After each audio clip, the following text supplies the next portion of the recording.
Le garçonnet de 2 ans est toujours introuvable et sa famille, qui attend de comprendre ce qu'il s'est passé, tente de continuer à vivre.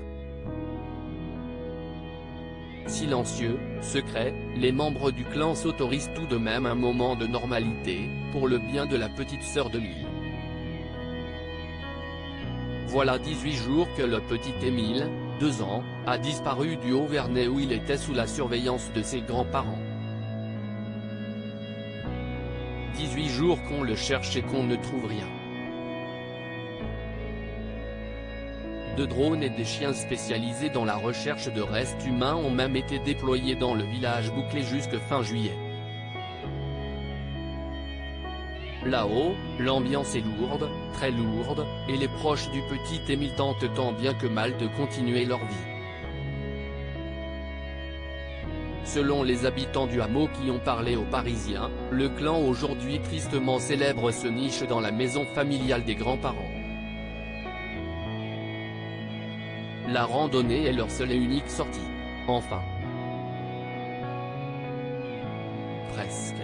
La grand-mère s'est tout de même récemment rendue au marché et a été vue au volant de sa voiture, comme le rapporte le quotidien. Seul endroit public qu'il fréquente, la piscine. Il ne parle à personne, sauf au maître nageur. Ils ont le droit d'aller à la piscine quand même. Ne serait-ce que pour occuper la petite sœur d'Émile, déclare une habitante à BFM TV. Il continue de vivre quoi, confirme le maître nageur de cette piscine très peu fréquentée aux Parisiens.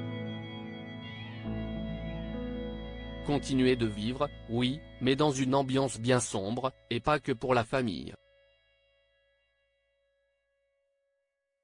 Alors que le village a été bouclé et permettait aux habitants de ne plus voir un nombre incalculable de curieux jouer les pseudo-enquêteurs, l'arrivée des drones agace certains habitants.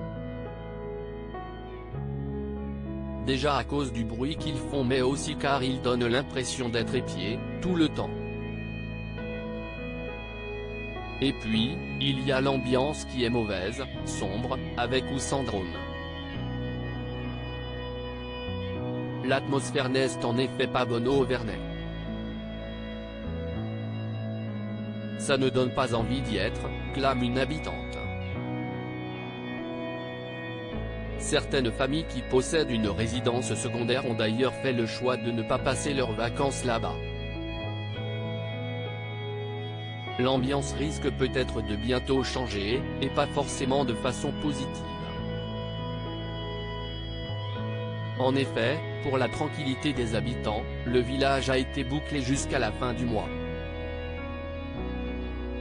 Sauf prolongement de cette décision, tout le monde pourra circuler dans les rues du Haut-Vernay. Une décision qui apportera peut-être la tempête après le calme qui règne actuellement au Haut-Vernay.